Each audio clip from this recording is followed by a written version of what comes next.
나눌 말씀입니다.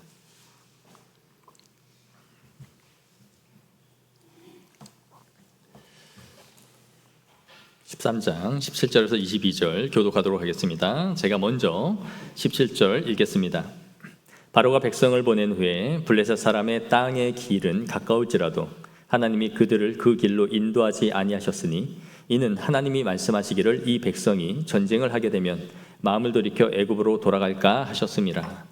그러므로 하나님이 홍해의 광야길로 돌려 백성을 인도하시매 이스라엘 자손이 애굽 땅에서 배열을 지어 나올 때에 모세가 요셉의 유고를 가졌으니 이는 요셉이 이스라엘 자손으로 단단히 맹세하게 하여 이르기를 하나님이 반드시 너희를 찾아오시리니 너희는 내 유고를 여기서 가지고 나가라 하였음이더라. 그들이 숫곳을 떠나서 광야 끝 에담의 장막을 치니 여호와께서 그들 앞에서 가시며 낮에는 구름 기둥으로 그들의 길을 인도하시고 밤에는 불 기둥으로 그들에게 비추사 낮이나 밤이나 진행하게 하시니 낮에는 구름 기둥 밤에는 불 기둥 백성 앞에서 떠나지 아니하니라. 아멘. 제가 종종 즐겨보는 프로 가운데 하나가 이제 만나러 갑니다라는 프로그램이에요. 탈북민 이야기들을 주로 다루고 있는 프로그램인데 이 프로그램에 보면 탈북민들이 북한을 탈출할 때에 이용하는 그 루트들이 나옵니다. 첫째가 북한에서 중국으로 들어가서 동남아시아의 라오스나 미얀마를 거쳐서 태국으로 들어오는 방법이에요. 또 다른 루트는 좀 위험한 방법인데 중국에 들어가서 직접 외국 영사관 안으로 뛰어드는 방법입니다. 그런데 이때 경계가 너무 삼엄해서 그 문 입구에서 공안에게 잡히게 되면 바로 북송을 당하게 돼요. 그래서 담을 넘든지 문으로 들어가든지 목숨을 걸고 그 영사관 안으로 뛰어 들어가는 방법이죠. 다음은 몽골로 간 루트인데 중국의 고비 사막을 지나서 몽골 국경으로 사막으로 통과하는 거죠. 그래서 몽골의 철조망, 국경 철조망을 넘고 계속 가다 보면 국경 경비대를 만나게 되는데 그들에게 붙잡혀서 한국으로 송환되는 그런 방법입니다. 그런데 이것도 굉장히 위험하죠. 사막을 통과해야 되고 길이 어디인지도 모른 채 그냥 한 방향으로 가라 하여 그 길을 따라 걸어가는 거기 때문에 자칫 길을 잘못 들어섰다가는 그냥 사막에서 죽고 마는 일이 벌어질 수 있는 것이죠. 마지막으로는 해상을 통해 직접 헤엄을 쳐서 오는 겁니다. 가장 빠른 길이죠. 그러나 경비가 삼엄한 뿐만 아니라 물살을 잘못하면 이제 어디로 자기가 흘러갈지 모르는 그런 위험을 무릅쓰고 바다로 횡단해서 내려오는 그런 방법이 있다고 해요. 가장 빠르지만 위험한 길로 가느냐, 안전하지만 수개월, 1년 그 이상도 걸릴 수 있는 길로 우회해서 들어오느냐, 그 루트를 자신들이 결정해야 하는 것이죠. 이제 이스라엘은 바로의 무조건적인 항복을 받고 이제 탈출을 했습니다. 그런데 문제가 있죠. 어디로 가야 될지를 모른다라는 거였어요. 400년의 세월 동안 애굽에서 벗어나 본 적이 없으니 당연히 루트를 알 수가 없는 것이죠. 더욱이 이 이동하는 수가 어마어마합니다. 약 200만 명 정도였으니 이들이 길을 한번 잘못 들어섰다가는 대혼란이 벌어지는 거죠. 우리도 행군을 군대에서 해봐서 아실 거예요. 잘못 들어갔다가 뒤로 돌 때에는 일이 다 동선이 꼬이게 됩니다. 그러니 200만 명의 사람들이 한번 잘못 가서는 대단히 위험한 일이 이들에게 벌어지겠죠. 그래서 하나님께서 친히 이스라엘 백성들을 인도해 가십니다. 그런데 하나님은 이스라엘을 위험하고 빠른 길로 인도를 해 가시는 것이 아니라 우회하는 길로 택하셨어요. 오늘 본문 17절을 보시면 바로가 백성을 보낸 후에 블레셋 사람의 땅의 길은 가까울지라도 하나님이 그들을 그 길로 인도하지 아니하셨으니 라고 말씀하고 있습니다. 당시 이스라엘 백성들이 가나안으로 들어가는 길은 세 가지의 루트가 있었어요. 지도를 한번 보시죠. 보시면 저 윗길, 해변길을 따라 올라가는 저 블레셋 땅을 지나 통과하는 블레셋의 길입니다. 이게 첫 번째 길이었고요. 가장 빠른 길이었어요. 빠르면 일주일에서 열흘 정도면 가나안으로 들어가는 길이었습니다. 두 번째는 저 수르 광야길인데 너무 일직선으로 그리기는 했지만 저 수르 광야를 통과해서 저 위쪽으로 올라가는, 가나안으로 올라가는 길이었습니다. 찍고 위로 올라가는 거죠. 그래서 저 길을 이용할 경우에는 약 2주에서 3주 정도 걸리는 길이었어요. 그리고 마지막 길이 저 시내산 밑으로 돌아서 위로 올라가는, 우회하는 길이었는데 저 길은 주로 무역상들이 많이 이용하는 길이었습니다. 가장 먼 길이었고 수개월 정도가 걸리는 길이었죠. 근데 하나님께서 이스라엘을 저 맨 마지막 시내산으로 돌아서 올라가는 길로 이들을 인도하신 겁니다. 하나님께서 이들을 이렇게 빠른 길을 두고 가장 먼 길로 돌아가게 하신 이유가 뭐였을까요? 오늘 본문 17절 끝에 보시면 이렇게 말씀하죠. 이는 하나님이 말씀하시기를 이 백성이 전쟁을 하게 되면 마음을 돌이켜 애굽으로 돌아갈까 하셨습니다. 이스라엘 백성들이 빠른 길을 이용할 경우 저 길은 지리적 요충지였기 때문에 가는 곳곳마다 애굽의 경비, 수비대들이 배치되어 있었어요. 그리고 또 하나의 국경인 블레셋 지역을 통과하는 길이었기 때문에 그들이 순순히 지나가라라고 문을 터줄 리가 없죠. 그러니까 반드시 전쟁이 불가피하게 일어나게 될 것이고, 그렇게 되면 이스라엘 백성들이 다시 되돌아가서 애굽으로 갈 것이다라는 것을 알고 계셨다라는 것이죠. 우리는 생각해보면 이집트에서 10가지 재앙을 경험했습니다. 불과 어제 일이에요. 어제 애굽의 모든 장자들이 다 죽임을 당했고 자신들은 구원받는 역사를 경험했습니다. 그리고 지금 출발하고 있는 거죠.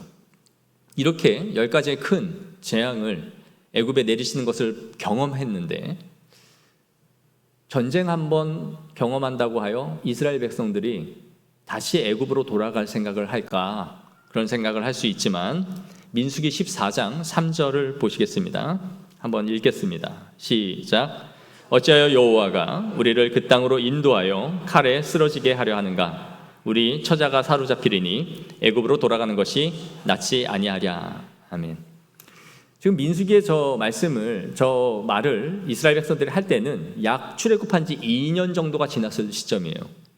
그럼에도 불구하고 저 때까지도 껐듯하면 계속해서 애굽으로 돌아가야겠다라는 말을 했다라는 거죠. 이스라엘 백성들의 고질병 중에 하나였습니다. 애굽에 대한 생각을 끊지 못하고 있는 병적인 증상이 계속해서 일어나고 있었던 거죠. 그래서 하나님이 어떻게 하십니까? 18절에 그러므로 하나님이 홍해의 광야 길로 돌려 백성을 인도하시매 먼 곳으로 이들을 돌려서 전쟁을 하지 않고 지나갈 수 있도록 이들을 우회하도록 하셨다라는 거예요. 가장 빠른 길로 가면 일주일에서 열흘이면 끝날 길이었지만 이스라엘을 멀리 돌리셨고, 이렇게 돌아간 길이 약 40년이 걸릴 거라는 것은 아마 이스라엘 백성들은 상상하지도 못하고 시작된 길이었을 거예요. 그러나 하나님은 이들을 우회시키기로 결정하신 거죠. 여러분, 우리가 어떤 일을 진행하다 보면 금방 끝날 거다라고 생각했는데 그 일이 꼬이고 꼬여서 수주, 수개월, 수년 동안 그 일을 마치지 못하는 일들을 경험하는 것을 보게 됩니다. 시작할 때는 생각하지도 못한 일이죠. 그런데 하나님께서는 다 이유가 있으셨다라는 거예요. 이스라엘이 당면한 문제를 극복하지 못할 거다라는 것을 아셨던 거죠. 그 앞에서 하나님께서 이스라엘 백성들을 뭐라고 불렀습니까? 여호와의 군대라고 했어요. 여호와의 군대라. 그러나 정작 이스라엘은 군대는커녕 겁을 먹고 애굽으로 돌아갈 것이다 라고 말씀을 하고 있는 것이죠. 여러분, 우리의 삶이 꼬이고 어려움을 당하면 왜 하나님은 나에게 이 빠른 길을 열어주시지 않고 나를 이렇게 피곤하고 어렵게 만드실까? 왜 이 고난을 빨리 해치고 끝내게 하지 않으실까? 이런 생각을 하죠. 그러나 하나님이 여러분을 더 잘 아신다라는 걸 믿으셔야 됩니다. 여러분의 한계와 능력치, 어디서 쓰러지고 어디서 무너지는지를 하나님은 익히 잘 아신다라는 거예요. 우리 고린도 전서 1장 25절 말씀을 다 같이 한번 읽겠습니다. 시작. 하나님의 어리석음이 사람보다 지혜롭고 하나님의 약하심이 사람보다 강하니라. 아멘. 하나님의 지혜의 탁월함을 우리가 인정해야 한다라는 거죠. 하나님이 이스라엘 백성들을 이렇게 먼 길로 인도하신 또 하나의 이유는 바로 이스라엘 백성들을 훈련시키기 위함이었어요. 이스라엘은 아무것도 지금 준비된 상태가 아니었습니다. 하루아침에 번갯불에 콩고 먹듯이 음식조차 제대로 준비하지 못하고 헐레벌떡 출애굽을 하고 있는 상황이죠. 본문에 참 재미있는 구절이 있어요. 18절에 보시면 대열을 지어 나올 때라고 말씀하고 있죠. 이스라엘 백성들이 대열을 지어 나올 때 끝부분에. 근데 이게 영어 성경에 보면 NIV는 Ready for Battle이라고 되어 있어요. 그리고 ESV 성경은 Equipped for Battle이라고 되어 있어요. 무슨 말이냐? 전투 준비가 되어져 있는 상태라는 의미죠. 우리나라 성경은 그냥 대열을 지어 나왔다 그랬지만 전투 준비가 된 상태로 이들이 나올 때에 라고 말하고 있는 거예요. 그런데 17절에 뭐라고 합니까? 이 백성이 전쟁을 하게 되면 마음을 돌이켜 애굽으로 돌아갈까 함이라. 모순이잖아요. 전쟁을 준비하고 나왔다라고 말하면서 전쟁을 보면 도망갈 거다라고 말하고 있는 거죠. 여호와의 군대로서 이스라엘 백성들이 아무것도 준비되어져 있지 않죠. 그런데 이들이 준비되어 있지 않은 것은 군사적인 준비가 아니었습니다. 바로 영적인 준비가 아무것도 되어 있지 않은 상태였다라는 거죠. 즉 하나님께서는 이스라엘 백성들을 광야로 이제 밀어 넣으셔서 하나님을 의지하며 걸어가는 훈련을 하기로 작정하신 거예요. 즉 이스라엘 백성들을 여호와의 군대라고 부른 것은 우리가 지난 설교에서 살펴본 것처럼 그들이 여호와의 군대로서의 자격을 갖추었기 때문이 아니라 그들을 통하여 일하실 하나님의 계획 가운데서 부른 이름이다 라고 말씀을 드렸죠. 이제 너희를 여호와의 군대로 내가 만들어 갈 거다, 그렇게 준비시켜 갈 거다 라는 의미인 거예요. 그래서 그들에게 맞는, 이 이름에 걸맞는 군대로 그들을 이끌어 가실 것이다 라는 것이 하나님의 계획이었던 것이죠. 우리의 신앙도 한번 생각해 보십시오. 우리가 구원을 받을 만한 수준과 준비가 되어 있기 때문에 하나님이 우리를 구원시키시는 것이 아니죠. 깡통과 같은 우리를 불러다가 구원을 주시고 하나님의 자녀라 말씀하신 다음에 하나님의 자녀다움을 만들어 가시는 거예요. 그러니까 우리가 모든 조건을 다 갖추고 나서 하나님께 구원이라는 선물을 받는 게 아니라 믿음으로 의롭다함을 받고 너는 구원받은 나의 자녀라 말씀하신 이후에 구원받은 자다운 삶으로 우리를 빚어져 가시는 거예요. 그러니까 선 구원 후 성화죠. 먼저 구원을 베푸시고 이후에 성화로 하나님의 구원받은 백성 다음으로 우리를 만들어 가시는 거예요. 우리가 구원의 조건을 갖추고 하나님께서 구원을 주신다면 언제 그 자격을 갖춥니까? 죽었다 깨나도 구원받을 삶이 나오지 않을 거예요. 하나님께서는 이스라엘 백성들을 여호와의 군대라 말씀하시고 이제 광야에서 군대로 만들어 가시는 거예요.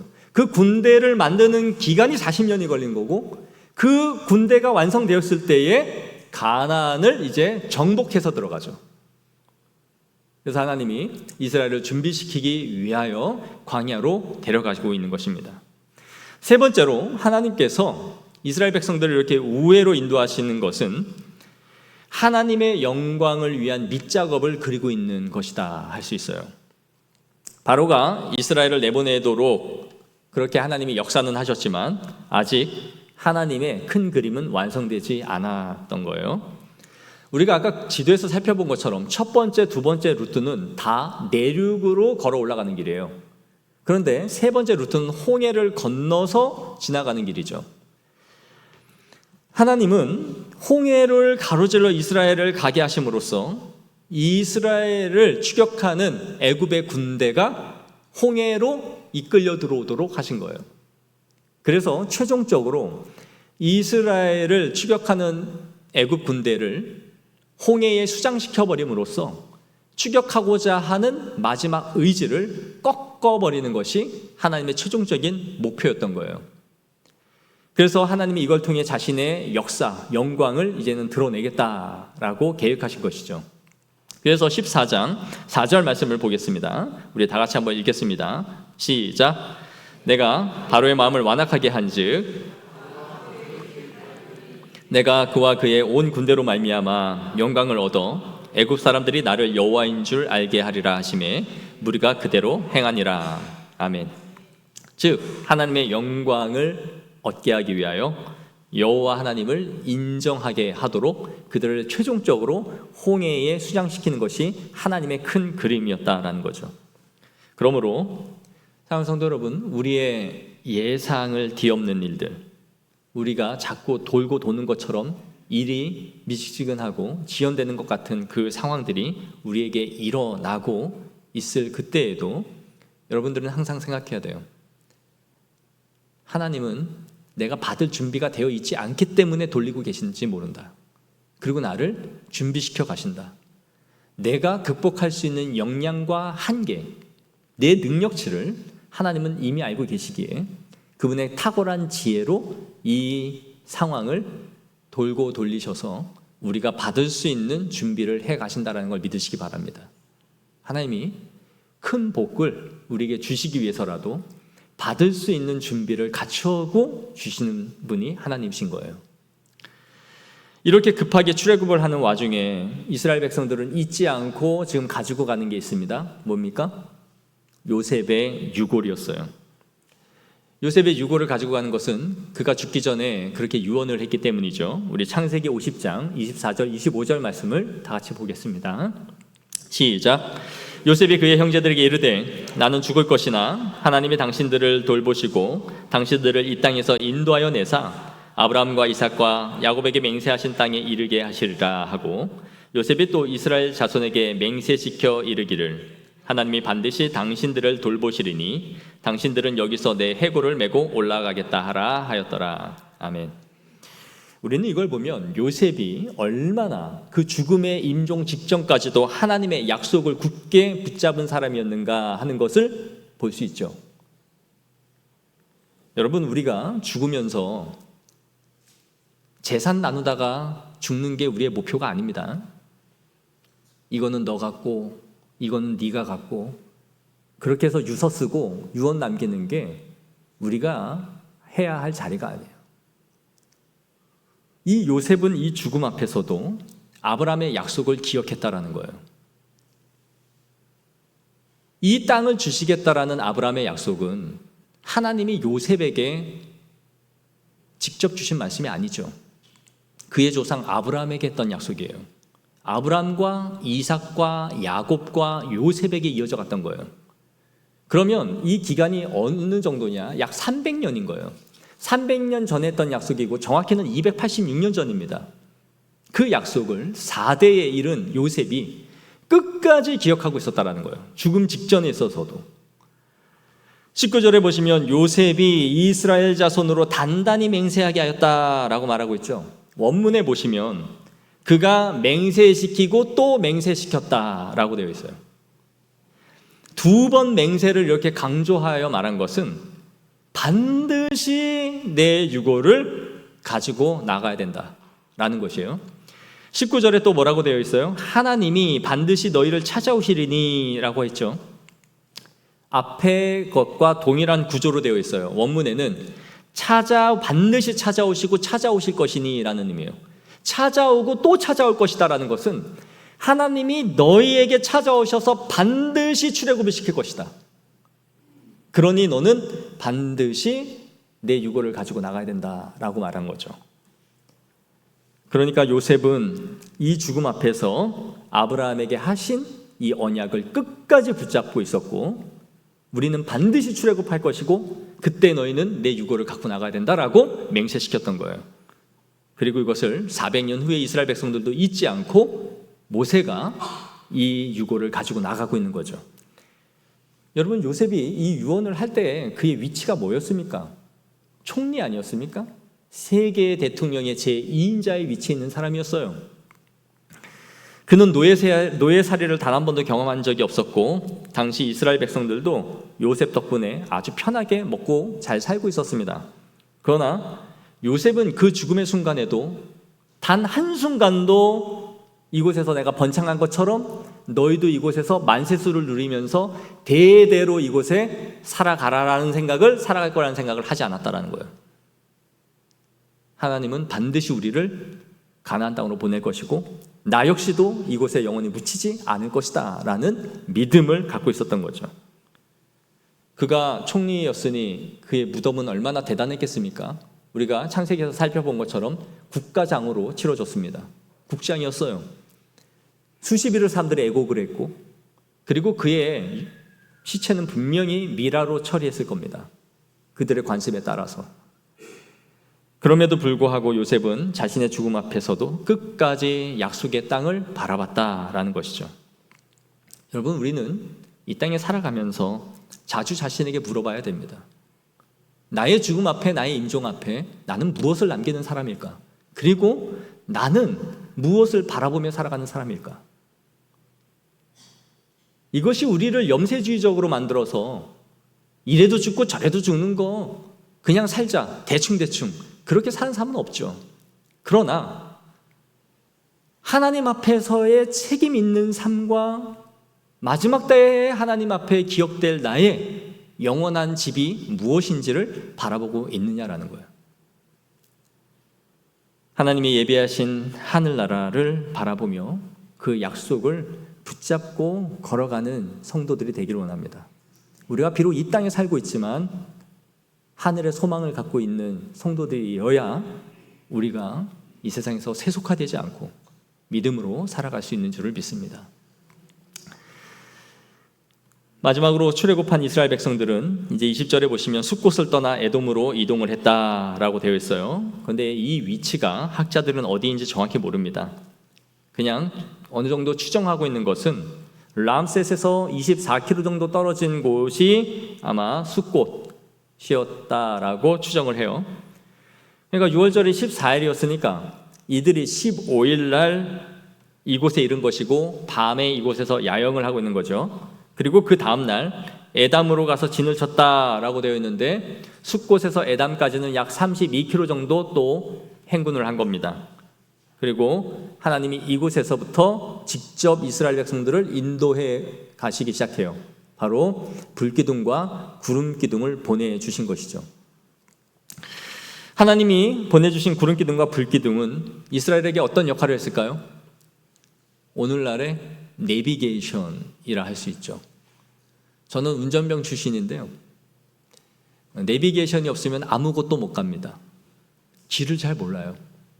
그래서 반드시 내비게이션을 가지고 가야 되는데 하나님이 이 세상에 주신 큰 축복이다라고 생각해요. 근데 오늘날 얼마나 이 구글 맵이나 이런 게 있어서 세계 어디를 가도 그 맵 하나로 여행을 간다라고 하니 정말 편하죠. 근데 이스라엘 백성들이 광야에 덩그러니 이 200만 명의 사람들이 어디로 갈지 몰라서 길을 못 잡고 있다. 이것은 엄청난 위기죠. 그냥 하나님께서 친히 내비게이션을 보내주셔서 이스라엘 백성들을 인도해 가시기 시작한 거예요. 또한 이 구름기둥과 불기둥은 하나님의 보호막이었습니다. 광야는 한낮 대낮에 약 38도 정도 여름에는 올라간다 그래요. 그러니까 약 40도 정도 올라가는 거죠. 그리고 밤에는 5도에서 15도 정도가 떨어집니다. 그러니까 체감만 하루에 일교차가 약 20도 정도가 벌어질 수 있는 거예요. 여러분, 환절기 되면 감기 환자들 속출하죠. 일교차를 사람의 몸이 잘 견디지 못하는 거예요. 그런데 이 허허벌판인 광야에서 매일 일교차가 20도씩 벌어지는 이 상황에 어린아이부터 남녀노소, 어르신들까지 이렇게 있다라는 것은 이건 거의 죽음의 길에 들어서는 거죠. 그러니 하나님께서 이스라엘 백성들에게 낮에는 구름 기둥으로 햇빛을 완전히 가려주신 거예요. 그래서 그늘막을 만들어 주셔서 이스라엘 백성들이 이 더위에 찌지 않도록 천연 에어컨을 보내주신 거죠. 그래서 이스라엘 백성들을 보호하신 겁니다.